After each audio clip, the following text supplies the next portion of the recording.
பல நாடுகளில் பல மொழிகள் இருக்கின்றது, பல மொழிகளை நாங்கள் பேசுகின்றோம். இலங்கையிலிருந்து பல வெளிநாடுகளுக்கு போய் அந்த நாட்டு மொழியை நாங்கள் கற்றுக்கொண்டோம். ஆனால் இலங்கையில் இருக்கக்கூடிய தமிழர்கள் சிங்களம் கற்றுக்கொள்ள முயற்சி செய்யவில்லை, சிங்களவர்கள் தமிழ் கற்றுக்கொள்ள முயற்சி செய்யவில்லை. இந்த மொழிதான் இந்த நாட்டை இன்றும் பணக்கார நாடாக ஆக்காமல் ஏழை நாடாகவே வைத்திருப்பதற்கு காரணம் முதல் இந்த மொழி பிரச்சனை.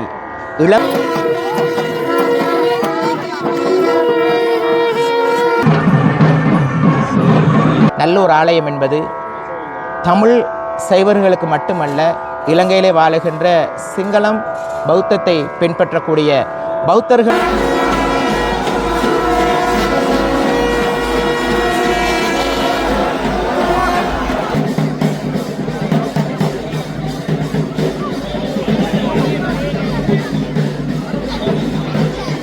இலங்கையிலே கண்டி தலதா மாளிகை எவ்வளவு முக்கியமோ அதே போல் உலக நாடுகளுக்கே தெரியும் யாழ்ப்பாணம் நல்லூர் முருகப்பெருமான் நன்றார் என்று சொல்லி. அதான்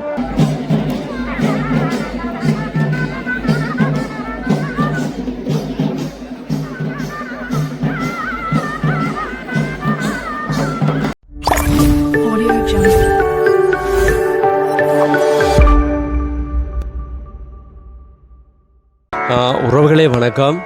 நான் இன்றைக்கு எங்கே நிற்பேன்னு சொல்லி உங்களுக்கு தெரிந்திருக்கும். இன்றைக்கு இன்றைய தினம் நல்லூரில் 23ஆம் திருவிழா சப்பர திருவிழா தான் இன்றைக்கு தினம் பார்க்க போகிறோம்.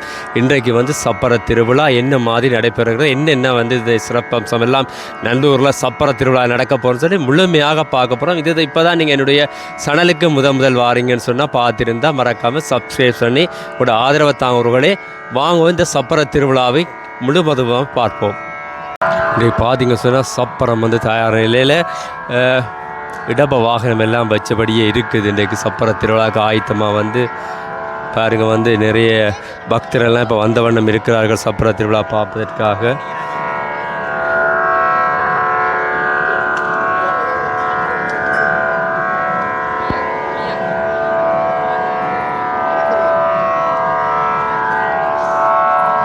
இலங்கையிலே வாழுகின்ற உலகெங்கும் வாழுகின்ற அன்பார்ந்த தமிழ் உறவுகளே, உங்கள் அனைவருக்கும் அன்பார்ந்த மாலை நேர வணக்கங்கள். இப்பொழுது நாங்கள் இலங்கையிலே வடமாகாணத்திலே யாழ்ப்பாணம் நல்லூர் புனித பூமியில் முருகப்பெருமானை தரிசிப்பதற்காக வந்திருக்கின்றோம். வந்த வேளையில் நிறைய உறவுகள் எம்மை சந்தித்தார்கள், பேசினார்கள், நிறைய கருத்துக்கள் பகிர்ந்து கொண்டோம். மிகவும் சந்தோஷமாக இருக்கின்றது. காரணம், மேலே எடுத்த மூச்சை கீழே விட்டால் தான் தெரியும் நாங்கள் எல்லாம் உயிரோடு இருக்கின்றோம் என்று சொல்லி. நாளை என்ன நடக்குமோ தெரியாது, நாளை மறுநாள் என்ன நடக்குமோ தெரியாது, இந்த நொடி தாண்டி அடுத்த நொடி எங்கள் வாழ்க்கையில் என்ன நடக்குமோ எங்களுக்கு தெரியாது. கிடைத்த இந்த ஒரு நொடி கண்களில் பார்க்கும்போது குளிர்ச்சியாக இருக்கின்றது, காதில் கேட்கும் போது மிகவும் அழகான வேதங்கள் கேட்கப்படுகின்றது. நாங்களும் வாயால் தர்மம் சம்பந்தமாக பேசிக்கொண்டிருக்கின்றோம். இது எல்லாம் யாழ்ப்பாணம் நல்லூர் முருகப்பெருமானுடைய இந்த புண்ணிய பூமியில் தான் நடந்தேறிக்கொண்டிருக்கின்றது. இலங்கையிலே கண்டி தலதா மாளிகை எவ்வளவு முக்கியமோ அதே போல் உலக நாடுகளுக்கே தெரியும் யாழ்ப்பாணம் நல்லூர் முருகப்பெருமான் நன்றார் என்று சொல்லி. அதான் நல்லூர் முருகப்பெருமானுக்கு அழகன் என்ற ஒரு பெயர் வைத்திருக்கின்றார்கள். இதிலிருந்து நான் என்ன சொல்ல வருகின்றேன், நடந்தவையாக இருக்கட்டும், இனிமேல் நடக்கப் போகிறதை பற்றி யோசிப்போம். தமிழர்கள் சிங்களம் படிப்போம், சிங்களவர்கள் தமிழ் படிப்போம், எல்லாரும் ஒன்று சேர்ந்து வாழுவோம். எல்லா இளம் சமுதாயத்திற்கும் ஒரு மாபெரும் பொறுப்பு இருக்கின்றது, நாளை பிறக்கும் குழந்தைக்கு நல்லதொரு சமுதாயத்தை உருவாக்கி வைப்பதற்கு. இதிலிருந்து நான் அதிகமாக கேட்கின்றது, இலங்கையிலே ஹிந்து சைவ பீடாதிபதிகளுக்கும் இலங்கையிலே பிரதான கோயில் குருக்கள்மார்களிடம் நாங்கள் அதிகமாக கேட்கின்றது, வெளியிலே வாருங்கள், தலைமைத்துவத்தை கையில் எடுங்கள், இலங்கை பூராக சைவ அறநெறி பாடசாலைகளை ஆரம்பியுங்கள், பௌத்த துறவிகள் படிப்பதற்கு பிரிவன் என்கிற இடம் இருக்கின்றது, இஸ்லாமிய மௌலைமார்கள் படிப்பதற்கு மதரசா பாடசாலை இருக்கின்றது, கிறிஸ்தவ ஃபாதர்மார்கள் படிப்பதற்கு பைபிள் காலேஜ் இருக்கின்றது. ஆனால் சைவ சமயத்திலே பூணூல் அணிந்து வேதம் படித்து மக்களுக்கு தர்மத்தை போதிப்பதற்கான குருகுலங்கள் குறைவாகவே காணப்படுகின்றது. அப்பொழுது சைவ சமயத்திலே உள்ள நல்ல கருத்துக்கள் மக்களிடத்துக்கு போக வேண்டுமாக இருந்தால் குருகுலங்கள் ஆரம்பிக்க வேண்டும். வேதங்கள் இதிகாசங்கள் இருக்கின்றது, புராணங்கள் இருக்கின்றது, பகவத்கீதை இருக்கின்றது, சிவபுராணம் இருக்கின்றது. இவைகளை மக்கள் மத்திக்கு கொண்டு போய் சேர்க்க வேண்டும். அதிலிருந்து நாளை தலைமுறை தானம் என்றால் என்ன, தர்மம் என்றால் என்ன, புண்ணியம் என்றால் என்ன, பாவம் என்றால் என்ன, போன பிறவி என்றால் என்ன, இப்பிறவி என்றால் என்ன, மறுபிறவி என்றால் என்பதையெல்லாம் புரிந்து கொள்ள வேண்டும். ஆகையால் இலங்கையிலே வாழுகின்ற, உலகெங்கும் வாழுகின்ற அன்பார்ந்த தமிழ் பேசும் உறவுகளே, எண்ணம் போல் வாழ்க்கை, எதை விதைத்தாயோ அதை அறுவடை செய்வாய் என்று தர்மம் சொல்லுகின்றது. விதைப்பதற்கு முன் ஒரு நிமிடம் யோசியுங்கள், அதன் பிறகு விதையுங்கள், உங்கள் வாழ்க்கையும் சிறப்பாக இருக்கும். நல்லூர் மக்களுக்கு நன்றி, வடமாகாணம் மக்களுக்கு நன்றி, யாழ்ப்பாண மக்களுக்கு நன்றி. காரணம், நல்லூர் ஆலயம் என்பது தமிழ் சைவர்களுக்கு மட்டுமல்ல, இலங்கையிலே வாழுகின்ற சிங்களம் பௌத்தத்தை பின்பற்றக்கூடிய பௌத்தர்களுக்கும் முருகப்பெருமான் குலதெய்வமாக வழிபடக்கூடிய அதிகமான மக்கள் இருக்கின்றார்கள். ஆகையால் எல்லாரும் எப்படி கண்டி தலதா மாளிகைக்கு போகின்றோமோ அதே மாதிரி தான் நல்லூர் ஆலயம். கண்டி தலதா மாளிகையிலே கௌதம புத்த பகவானுடைய வலது கடாப்பல் அங்கே பிரதிஷ்டை செய்யப்பட்டிருக்கின்றது. பாரத தேசத்திலிருந்து அதை இலங்கைக்கு கொண்டு வந்து கொடுத்த தந்தகுமரு, ஹேமமாலா என்கிற 2 பேரும் பௌத்தர்கள் அல்ல, அவர்களும் சைவர்கள். பாரத தேசத்திலே சைவ சமயத்தை பின்பற்றியவர்கள் தான் தந்தகுமரு, ஹேமமாலா. கௌதம் புத்த பகவானுடைய வலது கடாப்பல்லை இலங்கைக்கு தானமாக கொண்டு கொடுத்தது. இன்று உலகம் பூராக பௌத்தம் பரவலாக இருப்பதற்கு காரணமும் அன்று பாரத தேசத்தில் இருந்து சைவ சமயம் கொடுத்த பொக்கிஷம் என்று தான் சொல்ல வேண்டிய காரணம். கௌதம் புத்த பகவானும் பிறப்பினால் ஒரு சைவம், அவருடைய தாய் தகப்பன் சைவம், சங்கமித்த தரணி சைவம், அசோக மன்னன் சைவம். வடமாகாணத்தில் தான் முதலாவதாக சங்கமித்த தரணி அரசமரத்தை கொண்டு வந்து இந்த நாட்டுக்கு தானமாக கொடுத்தது. அப்படி பார்க்கும்போது சைவமும் பௌத்தமும் அண்ணன் தம்பி மாதிரி இருக்க வேண்டிய மார்க்கங்களும், தமிழும் சிங்களமும் அண்ணன் தம்பி போல் வாழ வேண்டிய 2 மொழி. இலங்கைக்கு யாரு கண் பட்டதோ இரண்டும் பிரிந்து கிடக்கின்றது. முயற்சி செய்து பார்ப்போம், இரண்டையும் ஒன்றிணைத்து உலக நாடுகளுக்கு நாங்கள் கடன் கொடுக்கும் அளவுக்கு இந்த இலங்கையை கொண்டு வர முடியும் என்ற அந்த ஒரு நம்பிக்கை இருக்கின்றது. உயிரோடு இருந்தால் இன்னும் கொஞ்சம் சமூக சேவை செய்துவிட்டு போவோம். அப்பொழுதுதான் பிறந்த பிறவிக்கும் பலன், தாயின் மார்பில் குடித்த பாலுக்கும் பலன்.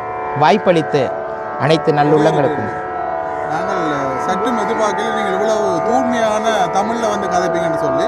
இந்த தூய்மையான தமிழை வந்து எப்படி நீங்கள் கற்றுக்கொண்டீங்கன்ற மட்டும் எங்களை சொல்ல முடியுமா? ஒரு மனிதனுக்கு 2 கண்கள் எப்படி முக்கியமோ அதே போல் எனக்கு இலங்கையிலே உள்ள 2 மொழிகள் முக்கியம். பல நாடுகளில் பல மொழிகள் இருக்கின்றது, பல மொழிகளை நாங்கள் பேசுகின்றோம். இலங்கையிலிருந்து பல வெளிநாடுகளுக்கு போய் அந்த நாட்டு மொழியை நாங்கள் கற்றுக்கொண்டோம். ஆனால் இலங்கையில் இருக்கக்கூடிய தமிழர்கள் சிங்களம் கற்றுக்கொள்ள முயற்சி செய்யவில்லை, சிங்களவர்கள் தமிழ் கற்றுக்கொள்ள முயற்சி செய்யவில்லை. இந்த மொழிதான் இந்த நாட்டை இன்றும் பணக்கார நாடாக ஆக்காமல் ஏழை நாடாகவே வைத்திருப்பதற்கு காரணம் முதல் இந்த மொழி பிரச்சனை. இளம் தலைமுறைகளுக்கு நான் சொல்லுகின்றேன், வாருங்கள் ஒன்றிணைவோம், மொழிகளையும் படிப்போம், ஏதோ நல்ல விடயங்களை சமூகத்திற்கு கொடுப்போம். ஆனால் நான் இன்னொருவரை பார்த்து குறை சொல்ல விரும்பவில்லை, குறை கூறவும் முடியாது. காரணம், தர்மம் சொல்லுகின்றது, இன்னொருவரை பார்த்து குறை சொல்லும் அளவுக்கு நீ நல்லவன் அல்ல, உன்னிடமும் குறைகள் பிழைகள் இருக்கின்றது. ஆகையால் மற்றவர்களை பார்த்து குறை சொல்லுவதை விட மற்றவர்களிடத்தில் இருக்கக்கூடிய நல்ல விடயங்களையும் நாங்கள் எடுத்துக்கொண்டு பயணிப்போம். வாழ்க்கை சிறப்பாக இருக்கும். வாய்ப்பளித்த அனைவருக்கும் நன்றி.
உருவமாகி அனாதியாய் பலவாய் ஒன்றாய் பிரமமாய் நின்ற சோதி விளம்பதோர் மேனியாகி ஒரு திரு முருகன் வந்து ஆங்கு உதித்தனன் உலகமுய்யா.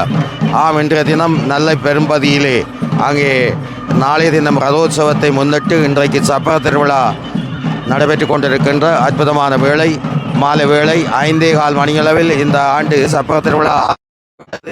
சப்பரம் என்றால் சப்பை ரதம் என்று சொல்வார்கள். இந்த சப்பை ரதம் என்று சொல்லப்படுகின்ற சப்பரம் மிக அழகாக ராஜகோபுரம் போல காட்சி அளிக்கின்றது. இந்த ராஜகோபுரத்திலே அங்கே 2 பக்கமும் யாளிகள் அங்கே பொருத்தப்பட்டிருக்கின்றன.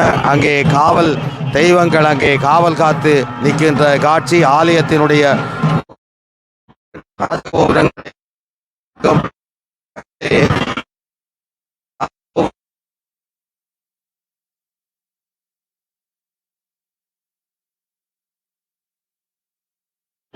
ராஜகோபுரத்திலே சிற்பங்களாக ஓவியங்களாக செதுக்கப்பட்டிருக்கின்ற காட்சிகள் எல்லாம் வெளிப்படுத்தப்பட்டிருக்கும். அதனாலே தான் ராஜகோபுரம் ஒரு ஆலயத்திலே மிக முக்கியமானது. ஆம், இப்பொழுது ஆலயத்தின் உள்ள தியங்கள் இங்கே ஓசை எழுப்பிய வண்ணம் இருக்கின்றன. முரசகை மேளமாக இருக்கின்றது.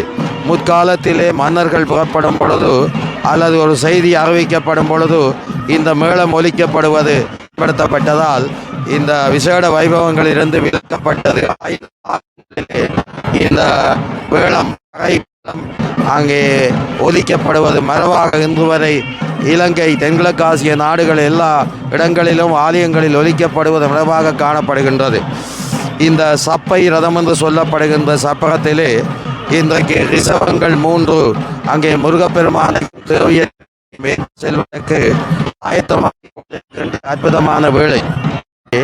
எமக்கு அருகாமையிலே அங்கே பறை மேளம் என்று சொல்லப்படுகின்ற மேளம் இப்பொழுது முரசகைந்து கொண்டிருக்கின்ற காட்சி.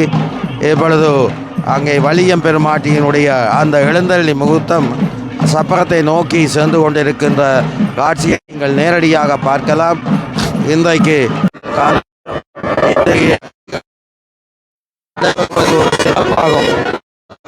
இப்பொழுது அங்கே ஈழத்தமிழர்கள் மட்டுமல்ல, இந்தியாவிலிருந்து தமிழகத்திலே இருந்து பல தமிழக உறவுகள் எல்லாம் வந்திருந்ததை நாங்கள் பார்த்தோம். அந்த வகையில் சப்பர திருவிழாவிலே கலந்து கொண்ட அடியவர்கள் எல்லோருக்கும் முருகப்பெருமானுடைய திருவிழா கிடைக்க வேண்டும். அங்கே காவடிகள் ஆடுகின்ற காட்சியை நீங்கள் பார்க்கலாம். கொம்பு வாத்தியங்களை பார்க்கலாம். பச்சை நிறத்திலே அணிந்த உடைகளை எல்லாம் அவர்கள் தரித்திருக்கின்ற காட்சிகளை எல்லாம் நீங்கள் பார்க்கலாம். அந்த வகையிலே முருகப்பெருமான் திருவருள் எல்லோருக்கும் கிடைக்க எல்லோரையும் வாழ்த்தி விடைபெற்றுக் கொள்பவர் உங்கள் கனகபாரதி விஜயரத்னம் கனகராஜா. நன்றி.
5 மணிக்கு வீடியோ போடு.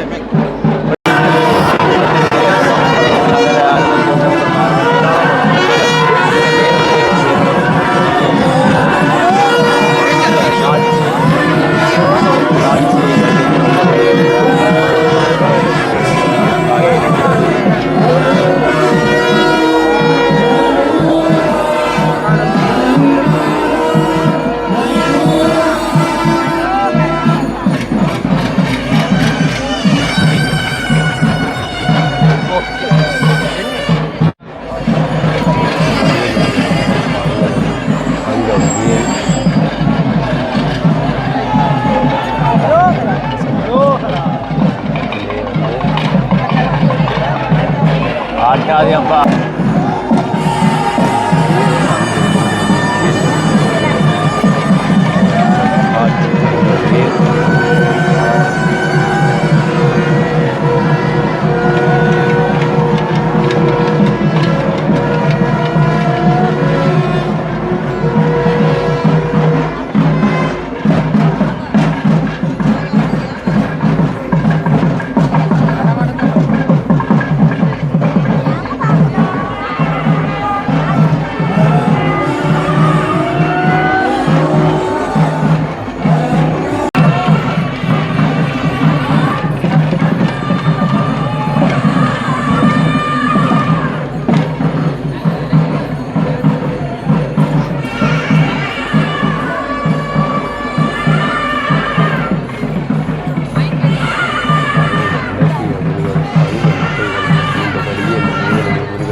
தேர்ந்து சில்லு வந்து பெரிய சில்லு வடம் பாருங்க சைடு வந்து நல்ல மொத்தம். அப்புறம் பின்பகுதியில் பாருங்கள் ஏராளமான சிலாக்கள் எல்லாம் வைத்து கட்டப்பட்டிருக்கிறது. பாருங்கள் பின்னுக்கு வந்து நல்ல பாதுகாப்பான அப்புறம் வாங்க முன்பகுதியை போய் பார்ப்போம்.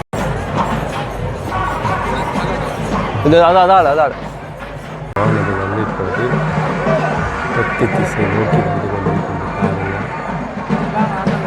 தீச்சட்டிகள் காவடிகள் என அழகாக இருக்கிறது இந்த சப்பர நிகழ்வு. பாருங்கள் உங்களுக்கு ஏராளமான தீச்சட்டிகள் இங்கே பாருங்கள் ஏராளமான தீச்சட்டிகள் ஏராளமான மக்கள் இங்கே பாருங்கள் எவ்வளவு மக்கள் வந்து வேறு காவடிகள் இன்றைய தினம் வந்து சப்பர திருவிழாவுக்கு காவடிகள் எல்லாம் வந்து நிறைய ஆடிக்கொண்டிருக்குது பாருங்கள். உங்களை பார்த்தாலே தெரிஞ்சிருக்கு இவ்வளோ மக்கள் கூட்டம்னு சொல்லி. இன்றைய தினம் சப்பரம் என்றபடியாக வேலைக்கு வந்து சுவாமி வந்து 5 மணி அளவில் சுவாமி வெளியால் வந்து சப்பரத்தில் ஏறும் ஒரு நிகழ்வு.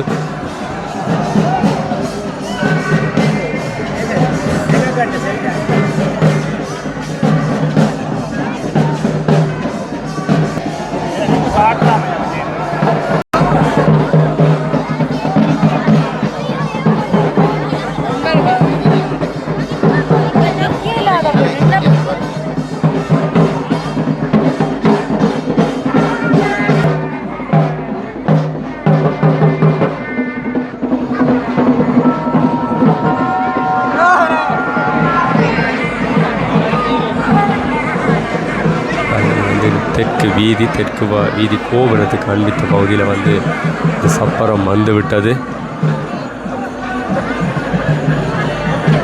ஏராளமான வந்து மக்கள் பக்தர்கள் வந்து படம் பிடித்து இந்த சப்பரத்தை இழுத்து கொண்டிருக்கின்றார்கள். இங்கே பாருங்கள் அதை பாருன்னு பார்த்து வேலிൻ്റെ படம் வந்து அந்த வேலிൻ്റെ இது வந்து வெள்ளியாக இருக்குது பாருங்க. இங்கே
திருவாசல் கோபுரத்திலிருந்து இந்த சப்பரம்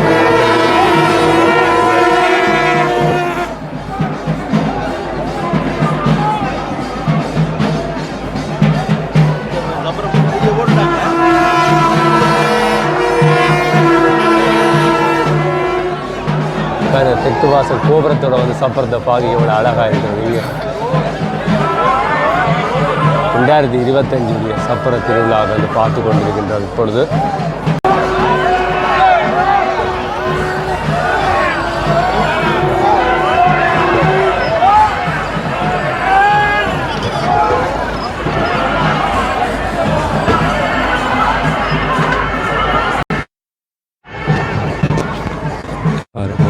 மக்கள் கூட்டம் பாதுகாப்பு தெரியாத அளவுக்கு மக்கள் கூட்டம் இல்லை.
வடநிலை நேரம் போக முடியும்